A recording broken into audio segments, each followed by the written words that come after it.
আসসালামু আলাইকুম, আমি হাবিবা। আমার চ্যানেলে আপনাদের সবাইকে স্বাগতম। আজকে আমি তৈরি করব আলুর পুরি। কিভাবে খুব সহজে আপনারা পারফেক্ট আলু পুরিটা তৈরি করতে পারবেন, তাও আবার আটা দিয়ে, সেই ভিডিওটাই আজকে আপনাদের সাথে শেয়ার করব। এখন দেখে নেই আমি কিভাবে এই আলু পুরিটা বানাইছি, খুবই সহজভাবে। প্রথমে আমি এখানে আটা নিয়ে নিয়েছি 2 কাপ পরিমাণ, দিয়ে দিলাম পরিমাণ মতো লবণ। এখন দিয়ে দিব 4 থেকে 5 চামচের মতো রান্নার সাদা তেল, দিয়ে দিব কালো জিরা, দিয়ে দিব ধনিয়া পাতা কুচি। এটা একেবারে অপশনাল, আপনারা চাইলে ধনিয়া পাতা কুচিটা নাও দিতে পারেন বা কালো জিরাটাও নাও দিতে পারেন। এখন এই তেল লবণ সবগুলো একসাথে ভালো করে আটার সাথে মিশিয়ে নিব।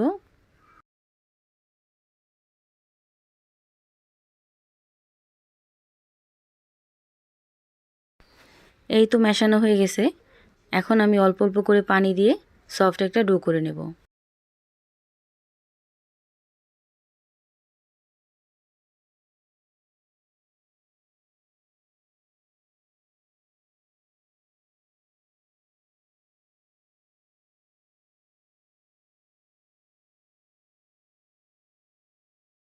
এই তো ভালো করে আমি মুথে নিছি। এখন একটা প্লেট দিয়ে ঢেকে রেখে দেব। এখন আমি আলু ভর্তাটা করব। এখানে আমি 2টা আলু টুকরো টুকরো করে সিদ্ধ করে নিছি, কিছুটা পেঁয়াজ ভেজে নিছি, নিয়ে নিছি শুকনো মরিচ ভাজা, নিয়ে নিছি ধনিয়া পাতা কুচি। এখন সব কিছু ভালো করে একসাথে মিশিয়ে ভর্তাটা করে নেব।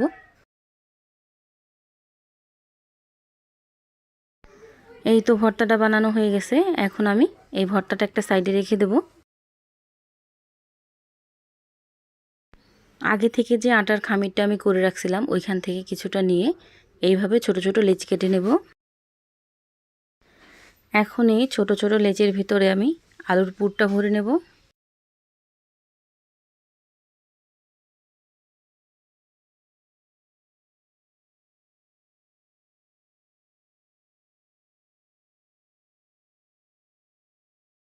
এভাবে আমি সবকটা লেচিতে আলুর পুর ভরে নিছি।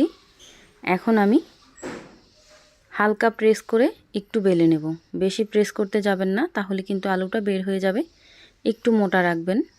এই তো ঠিক এরকম। চাইলে হাত দিয়ে একটু চাপ দিয়ে দিতে পারেন, কিন্তু বেলন দিয়ে বেশি চাপ দিলে কিন্তু আলুর পুরটা বের হয়ে যাবে। এইভাবে আমি সবকটা বানিয়ে নিছি। এখন আমি তেলে ভেজে নেব। চুলার আঁচটা মিডিয়াম টু হাই হিটে রেখে আমি পুরিগুলো ভেজে নেব। আর যতটা সম্ভব মুচমুচে করে ভাজবেন, তাহলে কিন্তু খেতে খুব ভালো লাগে। এখনও যারা ভিডিওতে একটা লাইক দেন নাই, প্লিজ একটা লাইক দিয়ে দিবেন। আপনাদের একটা লাইক একটা শেয়ারের কাজ করবে। পুরিগুলো কিন্তু ভাজা হয়ে গেছে, এখন আমি উঠিয়ে নিব। আর এভাবে আমি সবগুলো পুরিই ভেজে নিছি।